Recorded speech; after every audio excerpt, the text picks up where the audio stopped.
खत्म करता है।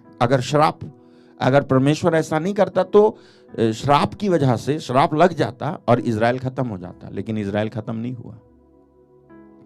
और इसकी जगह पे परमेश्वर ने अनुशासित किया, क्योंकि अनुशासन रिश्ते को बरकरार रखता है लेकिन श्राप मिटा देता है। अनुशासन जो है, अगर if there is discipline, your relationship is safe. हमेशा जब अनुशासन होता है, आप अपने बच्चे को अनुशासन में नहीं रखते हो तो क्या रिश्ता खत्म हो जाता है? नहीं। लेकिन आप अगर उसे अनुशासन में ना रखोगे तब जरूर खत्म हो जाएगा।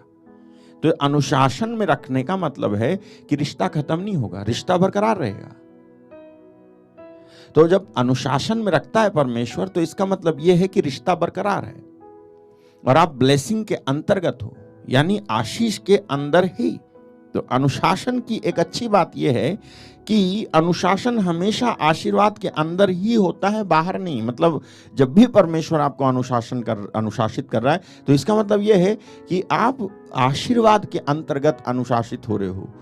आपके ऊपर आशीर्वाद है, ये चिन्ह है कि परमेश्वर आपको अनुशासित कर रहा है। अगर आशीर्वाद हट जाए तो परमेश्वर आपको क्यों अनुशासित करेगा? मतलब अगर आप अपने माँ बाप के साथ रहते हो और तभी तो माँ बाप जो है आपको अनुशासन में रखेगा, लेकिन अगर आप उनके घर को छोड़ के चले जाओ तब थोड़ी ना आपको अनुशासन में रखेंगे। ऐसे ही आशीर्वाद के अंदर जब आप हो तो वो अनुशासन करेगा, परमेश्वर अनुशासित करेगा। लेकिन जब आप निकल जाओगे तो वो अनुशासित नहीं करेगा। इसको हमने पढ़ भी लिया है इब्रानी 12:6 में। खैर, आगे मैं चलता हूं।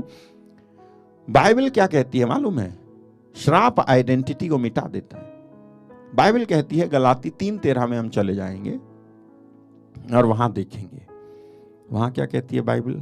गलाती 3:13 में लिखा है, मसीह ने जो हमारे लिए श्रापित बना, हमें मोल लेकर व्यवस्था के श्राप से छुड़ाया, क्योंकि लिखा है जो कोई काट पर लटकाया जाता है वो श्रापित है।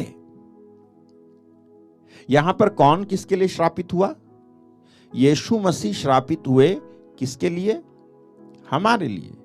हमें मोल लेकर व्यवस्था के श्राप से छुड़ाया और वो हमारे लिए श्रापित बना। लिखा है मसीह ने जो हमारे लिए श्रापित बना, हमें मोल लेकर व्यवस्था के श्राप से छुड़ाया।